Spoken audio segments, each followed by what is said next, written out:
Question number 5. A biased dice is rolled by 2 people. They win a prize each time they roll a 6. Katie and Dan each roll the dice a number of times and record their results. So here's the table. Katie has rolled it, and she must have rolled it 30 times. I'm going to put that here, because 22 times she won and 8 times she lost. And then Dan, he rolled it, 47 times getting a win and 13 times getting a loss. So he must have rolled it 60 times.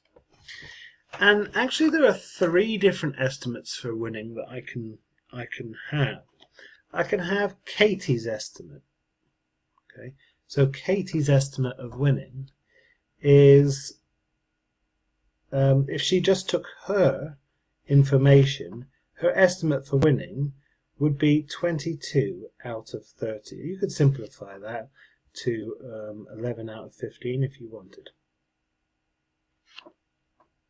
Dan's estimate, now he did more rolls, didn't he? He did 60 rolls and he got 47 wins. It's 47 out of 60. Okay.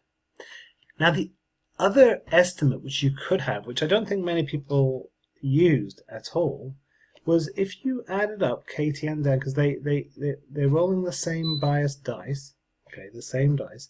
So if you took the total estimate of Dan and Katie combined, so I'm going to call this a combined estimate. Okay, then you would have how many wins? Well, 47, 57, 67, 69 wins out of a total of 90, which you could simplify down to 23 out of 30 if you wanted. Okay. So that's my combined estimate. Now, I mean, you just need to write any 2 of those here. So I'm going to put Katie and Dan's because that's what most people did. So, and I'm going to keep it out of the 30 here.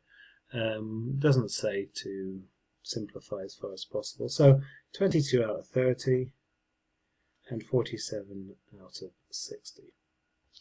Now, which of the estimates is the better estimate for the probability of winning?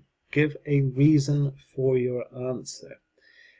So many people made a mistake here, and the mistake they made was to say that the one with the greater probability of winning was the better estimate, and that's not the case. Just because somebody comes up with an estimate which is more likely to win doesn't make it a better estimate. It might be, a more favorable estimate for a player, but it's not necessarily a better indication of the actual probability. The key thing is, the more rolls you try, the more trials you have, the better your estimate will become in general. Okay, so we want the one with the most trials.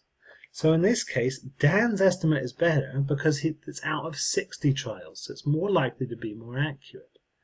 The combined estimate is even better because that's out of 90 trials. If you've chosen Katie's estimate and Dan's estimate, then the answer is Dan's estimate. Okay, and the reason is that he's had more trials. Okay, so he's completed more trials.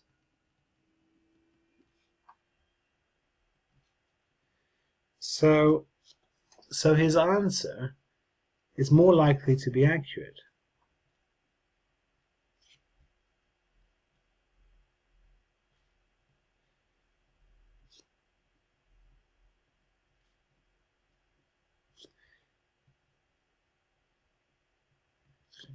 We know that if you flip the coin just once or twice, once is would give you no real indication as to whether if they're a biased coin, of whether it's give you no good indication. If you flip it twice, it's still no real indication. If you flip it 100 times or 200 times or 1,000 times, you've got a pretty good idea about whether it's biased and how biased that coin would be. It is the key thing is the more trials you attempt, the better your data is.